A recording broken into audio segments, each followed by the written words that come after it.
स्वागत है आप सभी का शिव डीपी लर्निंग चैनल पर। आज हम क्लास 11th जो मैथ है उसका चैप्टर फर्स्ट स्टार्ट करने जा रहे हैं। चैप्टर का नाम है समुच्चय, जिसे अंग्रेजी में क्या बोला जाता है, सेट। हम आपको क्लास 11th का मैथ ऐसे पढ़ाएंगे कि आपके 11th की प्रिपरेशन के साथ साथ कॉम्पिटिटिव एग्जाम की भी प्रिपरेशन होती रहे। जैसे अगर आप जेईई मेंस की एग्जाम देंगे दो साल बाद या फिर इंडियन एयरफोर्स नेवी का एग्जाम देंगे तो भी आप इतना सक्षम बन जाएंगे कि आपको कोई दिक्कत नहीं होगी। इसलिए आप हमारे चैनल को सब्सक्राइब करिए, वीडियो पसंद आए तब लाइक करिए। तो चलिए अब वीडियो को करते हैं शुरू। पहली हेडिंग हमारी क्या होगी, देखिए पहली हेडिंग होगी समुच्चय अथवा कुलक। एक बार ध्यान दीजिए, समुच्चय को हिंदी में कुलक भी बोलते हैं। तो समुच्चय अथवा कुलक इंग्लिश में क्या बोला जाएगा, सेट। इसकी परिभाषा बताने से पहले मैं आप सभी को बताऊं, समुच्चय का मतलब होता है वस्तुओं का जो संग्रह है, समूह है, वही समुच्चय कहलाएगा। लेकिन उसमें कुछ बातों का विशेष ध्यान रखना होगा, जैसे कि परिभाषा मैं आपको यहाँ पर पढ़कर सुना रहा हूँ। देखो दो परिभाषाएं हैं और दोनों को मैं बहुत अच्छे से क्लियर कराने की कोशिश करूंगा। देखो पहली, वस्तुओं का सुपरिभाषित संग्रह समुच्चय कहलाता है। फिर से सुनिए, वस्तुओं का सुपरिभाषित संग्रह समुच्चय कहलाता है। संग्रह मतलब समूह, कलेक्शन। तो वस्तुओं का सुपरिभाषित वेल डिफाइंड जो कलेक्शन होगा वही समुच्चय कहलाएगा। सवाल उठता है कि सुपरिभाषित का क्या मतलब होता है, तो मैंने इसका अर्थ यहां पर समझाया है। सुपरिभाषित का अर्थ होता है सुनिश्चित एवं सुस्पष्ट। अब कहोगे सर सुनिश्चित और सुस्पष्ट का क्या अर्थ होता है, तो देखिए सुनिश्चित का मतलब है जिस गुण के आधार पर आप वस्तुओं का समूह बना रहे हो, क्या वह गुण समूह में है कि नहीं, यही चीज होता है सुनिश्चित। पहले ये सुनिश्चित कर लीजिए कि जिस गुण पर आप समुच्चय बना रहे हो वो गुण समुच्चय में शामिल है अथवा नहीं, तो यही होता है सुनिश्चित। और सुस्पष्ट का मतलब होता है आप जिस मतलब की वस्तु को आप समुच्चय में शामिल कर रहे हो वो एक से अधिक बार ना हो, मतलब एक विशेष गुण वाली वस्तुएं आप एक साथ रखेंगे। अभी सब चीजों को हम अच्छे से डिफाइन करने की कोशिश करेंगे। सुस्पष्ट का मतलब होता है एक वस्तु केवल एक बार लिखी जाएगी। अगर समुच्चय में 4 बार आ रही है तब भी कितनी बार लिखी जाएगी, एक बार लिखी जाएगी। किसका अर्थ होता है, सुस्पष्ट का अर्थ होता है। और सुनिश्चित का मतलब होता है कि जिस गुण के आधार पर समुच्चय बनाए हो क्या वो गुण उसमें शामिल है या नहीं। फॉर एग्जाम्पल एक एग्जाम्पल लेते हैं। मान लीजिए आपके क्लास में किसी ने कहा ये लड़का सबसे लंबा है, ठीक, तो फिर उसी लड़के को कोई और जगह पर या कोई और व्यक्ति कहे ये लंबा नहीं है, क्योंकि उस व्यक्ति के सामने उससे भी कोई लंबा होगा। यहाँ लंबा गुण जो है वो परिभाषित ही नहीं है, इसलिए जब ये गुण ही नहीं परिभाषित है तो सुनिश्चित ही नहीं है, अर्थात वो सुपरिभाषित ही नहीं है। तो लंबा होने का गुण सुपरिभाषित नहीं है, इसलिए ये आपका जो है मतलब सुनिश्चित ही नहीं है, इसलिए आपका सुपरिभाषित नहीं है। सुपरिभाषित नहीं है तो समुच्चय के अंतर्गत नहीं आएगा। वो आगे हम क्वेश्चन में आपको क्लियर कराएंगे, ठीक है। आई होप कि आपको समझ में आया। मैं फिर से एक बार समझा दे रहा हूँ। सुपरिभाषित का अर्थ होता है सुनिश्चित या सुनिश्चित तथा सुस्पष्ट। सुनिश्चित का मतलब जिस गुण पर आप उसको मतलब कि डिफाइन कर रहे हैं क्या उसमें वो शामिल है या नहीं। और सुस्पष्ट का मतलब होता है कि एक ही वस्तु एक से अधिक बार ना लिखी जाए, ठीक।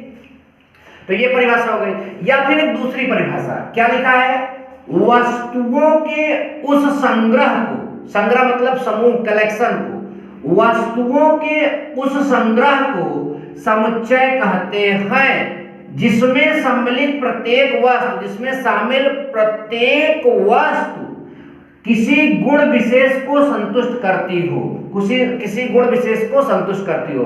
मतलब वस्तुओं का वह संग्रह जिसमें, देखिए वस्तुओं के संग्रह को समुच्चय कहते हैं जिसमें सम्मिलित प्रत्येक वस्तु किसी गुण विशेष को संतुष्ट करती है। अब एग्जांपल से क्लियर होगा। देखिए 0 से 100 तक की संख्याओं का समुच्चय, 0 से 100 तक की संख्याओं का समुच्चय, ध्यान दीजिए।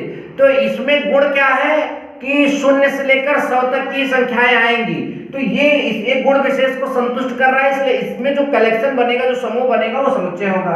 अगला धन पूर्णांकों का समुच्चय, यहाँ जो विशेष गुण है वो धन पूर्णांक होगा, ऋण डालोगे तो समुच्चय यहाँ पर मान्य नहीं होगा। समझ में आ रहा है? पूर्ण वर्ग संख्याओं का समुच्चय, तो यहाँ गुण विशेष जो है पूर्ण वर्ग संख्याओं का है, ये वेल डिफाइंड भी है, मतलब सुपरिभाषित भी है।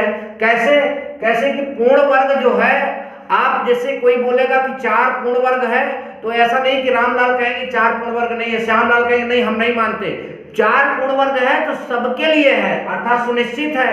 आप समझ रहे हैं? तो इसलिए आपका सुनिश्चित है, सुपरिभाषित है, तो इसलिए आपका पूर्ण वर्ग संख्याओं का समुच्चय, अभाज्य संख्याओं का समुच्चय। ये कुछ उदाहरण है, कुछ और एग्जाम्पल हो सकते हैं। मैं नेक्स्ट वीडियो में क्वेश्चन कराऊंगा तो क्लैरिफिकेशन आपको अच्छे से मिलेगी, पहले परिभाषाएं समझ लीजिए। आई होप कि आपको समझ में आया सब। ठीक है, एक बार फिर से, वस्तुओं का सुपरिभाषित संग्रह समुच्चय कहलाता है, ठीक, अथवा वस्तुओं के उस संग्रह को समुच्चय कहते हैं जिसमें सम्मिलित प्रत्येक वस्तु किसी गुण विशेष को संतुष्ट करती हो। एग्जाम्पल आपके सामने है, इसका मतलब बता दिया गया। ठीक, अब मैं आपको बताने जा रहा हूं समुच्चय के अवयव, समुच्चय के अवयव, एलिमेंट्स ऑफ अ सेट। क्या? Elements of a set. क्या होगी इसकी डेफिनेशन? किसी समुच्चय में संग्रहित, संग्रहित मतलब उपस्थित, उसमें मौजूद, ठीक, शामिल, किसी समुच्चय में संग्रहित प्रत्येक वस्तु, किसी समुच्चय में संग्रहित प्रत्येक वस्तु उस समुच्चय का अवयव कहलाती है। किसी समुच्चय में संग्रहित प्रत्येक वस्तु उस समुच्चय का अवयव कहलाती है। आई होप कि आप सभी को समझ में आया। ठीक है, तो जैसे कि एग्जांपल, शून्य से लेकर 100 तक की संख्याओं का जो समुच्चय बनेगा तो उसमें 0, 1, 2, 3, 4, 5, 6, 7 ऐसे आएंगी, तो ये हर एक संख्या क्या बोली जाएगी? अवयव। समझ में आ रहा है? नोट, समुच्चय के अवयवों का सजाती होना आवश्यक नहीं है।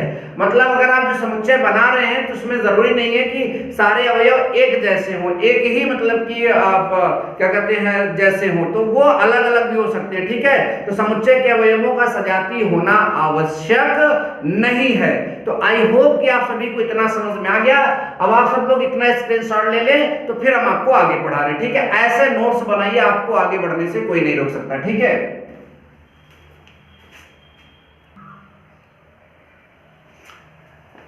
तो देखिए अब हम आपको सिखाने जा रहे हैं समुच्चय संकेतन, सेट नोटेशन, और एक और हेडिंग हमारे पास है समुच्चय का निरूपण, रिप्रेजेंटेशन ऑफ सेट्स। ठीक है, आज की क्लास में आप बेसिक सीख लीजिए, आपको सवाल अगले क्लास में बताई जाएगी। ठीक है, अब मैं सारी बातों को समझाने जा रहा हूं। संकेतन, संकेतन कैसे करते हैं समुच्चय में, वो बहुत इंपॉर्टेंट है, आप लोग समझिएगा। ठीक है, क्योंकि यही चीजें बार बार आने वाली है। ठीक, पहला, समुच्चय को अंग्रेजी, ठीक है, ये अंग्रेजी वर्णमाला के बड़े अक्षरों A B C dot dot dot आदि से प्रदर्शित करते हैं। अभी ये चीज इस एग्जांपल के माध्यम से हम आपको समझाएंगे। ठीक है, समुच्चय को किससे प्रदर्शित करते हैं? समुच्चय को अंग्रेजी वर्णमाला के बड़े अक्षरों से प्रदर्शित किया जाता है। बस समझ में आ गई। दूसरी बात याद रखना है, समुच्चय के अवयवों को अंग्रेजी वर्णमाला के छोटे अक्षरों से प्रदर्शित करते हैं। जो समुच्चय के अवयव होते हैं, अवयव अभी आपको पढ़ाया गया, ठीक है, जो उसमें उपस्थित रहते हैं, उनको अंग्रेजी वर्णमाला के छोटे अक्षरों से प्रदर्शित करते हैं, लिखा गया है। ठीक, समुच्चय में किसी अवयव की उपस्थिति दर्शाने के लिए, कोई अवयव उसमें है, उस चीज को दर्शाने के लिए हम प्रतीक, प्रतीक मतलब चिन्ह, ये इसे बोलते हैं, ठीक है, एलिमेंट ऑफ बोलते हैं। ठीक है, वैसे आप साइलेंट है लेकिन बोलते हैं एलिमेंट ऑफ, इसका प्रयोग करते हैं। और अगला है, समुच्चय में किसी अवयव की अनुपस्थिति दर्शाने के लिए इसी को काट दिया जाता है, तो इस प्रतीक का प्रयोग करते हैं। अब इन चारों बातों को एक एग्जाम्पल के माध्यम से समझते हैं। तो हमारा समुच्चय क्या दिया गया एग्जाम्पल में? अंग्रेजी वर्णमाला के स्वरों का समुच्चय। ठीक, क्या दिया गया? अंग्रेजी वर्णमाला के स्वरों का समुच्चय। तो इस समुच्चय को आप ए से, बड़े अक्षरों से, ए से, बी से, सी से, किसी से प्रदर्शित कर सकते हो। तो मैंने इसको ए से प्रदर्शित कर दिया। ठीक, कोई दिक्कत? कोई दिक्कत नहीं। अब इसके अवयवों को, ठीक, इसके अवयवों को यहां मैं मझला ब्रैकेट बना ले रहा हूं। ठीक है, मझला ब्रैकेट में रखते हैं, अभी निरूपण में सीखेंगे। ठीक है, तो ये तो समुच्चय ए से रिप्रेजेंट हो गया। अब इसके अवयव अंग्रेजी वर्णमाला के छोटे अक्षर से, तो अंग्रेजी वर्णमाला में स्वर क्या होते हैं? ए, ई, आई, ओ, यू। ठीक, तो ये इसके अवयव हो गए। आई होप कि आपको ये वाली बात और ये वाली बात समझ में आई। ठीक है, मैं क्या बोल रहा हूं फिर समझो। समुच्चय जो रहेगा उसको बड़े अक्षर से, उसके अवयव को छोटे अक्षर से रिप्रेजेंट करते हैं। ठीक है, अब जरा ध्यान दीजिए, अवयव की उपस्थिति दर्शाने के लिए, मतलब इसमें जो अवयव है उसकी उपस्थिति दर्शाने के लिए आपका यहाँ पर ए है तो आप ऐसे लिखोगे A is element of capital A, मतलब ये जो स्मॉल ए है वो समुच्चय ए में शामिल है, उपस्थित है। पढ़ेंगे कैसे? ए इज एलिमेंट ऑफ ए। ठीक, मतलब ए समुच्चय ए का अवयव है। एक और आई को लिख लेते हैं, I is element of capital A. कैसे पढ़ेंगे? I is element of capital A, मतलब आई समुच्चय ए का अवयव है। राइट, अब मान लीजिए यहां पर मैं ये लिखना चाहूंगा H is not element of capital ए। क्या H इसमें उपस्थित है? नहीं उपस्थित है। अगर नहीं उपस्थित है तो आप ये चिन्ह लगाओगे, पढ़ोगे क्या? H is not element of capital A, मतलब H जो है कैपिटल ए समुच्चय में उपस्थित नहीं है। आई होप कि ये आप सभी को समझ में आ गया। क्वेश्चन करवाएंगे तो और क्लैरिफिकेशन मिलेगी। नोट्स हमारे जैसे ही बनाइए, आपको मेहनत करने की और भटकने की जरूरत नहीं है। ठीक है, ध्यान दीजिएगा। चलिए आगे चलते हैं। ये हो गया, इसको लिखिएगा जरूर। ठीक है, समुच्चय का निरूपण, रिप्रेजेंटेशन ऑफ सेट। तो दो तरीके से हम किसी भी समुच्चय को निरूपित करते हैं। एक तरीका है तालिका विधि और एक तरीका है आपका समुच्चय निर्माण विधि। ठीक, तालिका विधि, समुच्चय निर्माण विधि। फिर सुन लो, तालिका विधि, समुच्चय निर्माण विधि। अब तालिका विधि में किसी समुच्चय को कैसे लिखेंगे? मान लो यही समुच्चय को हमें तालिका विधि में लिखना है, इसी समुच्चय को इसमें भी लिखना है, तो चलिए लिखकर दिखाते हैं। देखो तालिका विधि में ध्यान से देखो, तालिका विधि में लिखने के लिए एक मंजिला ब्रैकेट बना लो। क्या बना लो? एक मंजिला ब्रैकेट बना लो। क्लियर हुआ? उसके बाद जितने अवयव आएंगे उन सबको लिख कर कामा लगा दीजिए। तो क्या आएगा?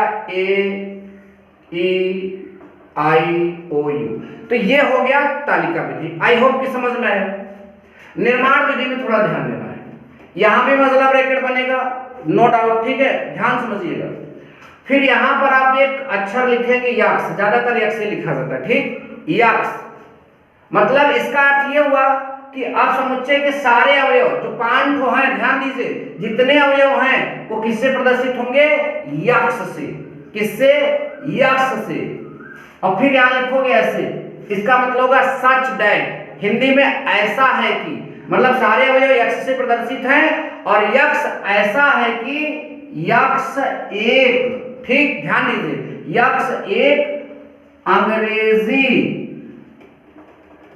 वर्णमाला का स्वर है। ये चीज लिख दोगे। ठीक है, सारे अवयव यक्ष से प्रदर्शित हैं और यक्ष क्या है?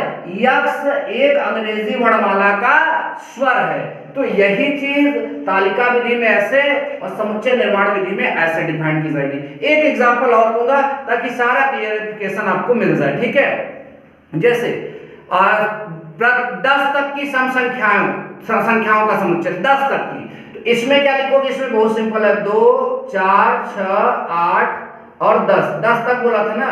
तो ये हो गया, क्योंकि मंजिला ब्रैकेट लगाकर समुच्चय के अवयव को कामा में लिख देना ही तालिका विधि कहलाती है। इसमें क्या करना है? ध्यान दो, अवयव को किससे रिप्रेजेंट करेंगे? यक्ष से। बहुत ध्यान दीजिए, किससे? यक्ष से। तो यक्ष, और फिर यक्ष क्या है?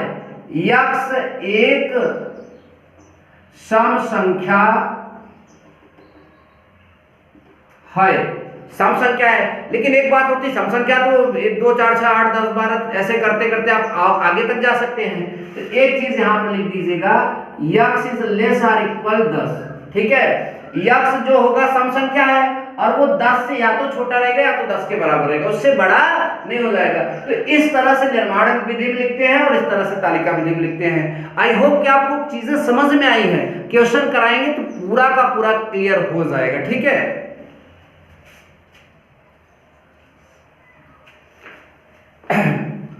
तो देखिए थोड़ा सा और है, इसको भी समझ लीजिए ताकि अगले वीडियो में आपका क्वेश्चन जो मैं बताऊं पूरा अच्छे से समझ में आए। ठीक है, संख्याओं के कुछ महत्वपूर्ण समुच्चय, जो संख्याएं हैं उनके समुच्चय को हमेशा आप सभी को याद रखना होगा। ठीक है, जैसे मैंने लिखा है धन पूर्णांक, तो आपको यहाँ पर हेडिंग बड़ी सी लिख लेना है, धन पूर्णांकों का समुच्चय। क्या?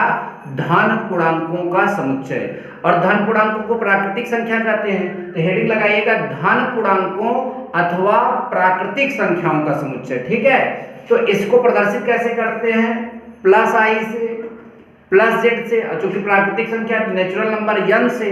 और क्या होगा, याद यही माइंडसेट रखना है, 1 2 3 4 5 डॉट डॉट डॉट डॉट, ये आपकी क्या होती है? धन पूर्णांक या प्राकृतिक संख्याओं का समुच्चय। पूरे मैथ में काम देगा आप सभी को। ठीक है, पूर्ण संख्या, पूर्ण संख्याओं का समुच्चय, जो ये वाला है इसमें जीरो ऐड कर लीजिए, आपने 9th में 10th में पढ़ा जरूर होगा। ठीक है, तो 0 1 2 3 4 5 डॉट डॉट डॉट, ये आपके पूर्ण संख्याओं का समुच्चय होगा।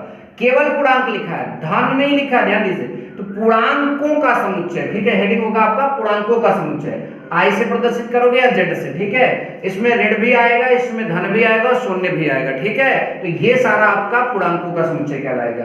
परमेय संख्याओं का समुच्चय, इसको जो मैंने लिखा है वो अभी हमने बताया था ना, समुच्चय निर्माण विधि से मैंने यहाँ पे लिखा है। तो परमेय संख्याओं के समुच्चय को हम क्यू से प्रदर्शित कर रहे हैं। सारे अवयव किससे रिप्रेजेंटेड होंगे?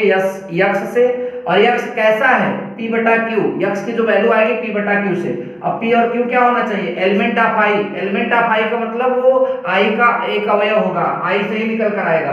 तो यहाँ p और q में से, इसमें से कोई सा भी एक अवयव ले लीजिए, कोई सा भी कुछ भी ले लीजिए। जैसे आपने p की जगह 2 ले लिया और q की जगह 3, तो यहाँ पर जो परमेय संख्या का पहला अवयव आएगा समुच्चय में वो 2 बटा 3 आएगा। इसने बोला है कि 0, q की जगह 0 नहीं लेना है, p की जगह 0 ले सकते हो, q की जगह 0 आपको कभी भी नहीं लेना, याद रखना। ठीक है, आगे वास्तविक संख्याएं, तो वास्तविक संख्याएं x एक वास्तविक संख्या है, मतलब जितना भी आपका है काल्पनिक छोड़कर ऐसी संख्या जिसका वजूद होता है, जिसका यूज हम करते हैं, वो सारी आपकी वास्तविक संख्याओं का मतलब समुच्चय कहलाएगा। क्लास 10th में जो आप पहला चैप्टर पढ़े थे वो आपको पता भी होगा। ठीक है, समृद्ध संख्याएं, ये आपके लिए नया है, आपको चैप्टर नंबर 3 या 4 में इसको पढ़ाया जाएगा। ठीक है, समृद्ध संख्या ये आपके लिए नया है, तो मैं इसको जरूर सिखाऊंगा आगे। ठीक है, यक्स मतलब सारे जो समृद्ध संख्या में जो अवयव आएंगे वो a प्लस आई बी से आएंगे।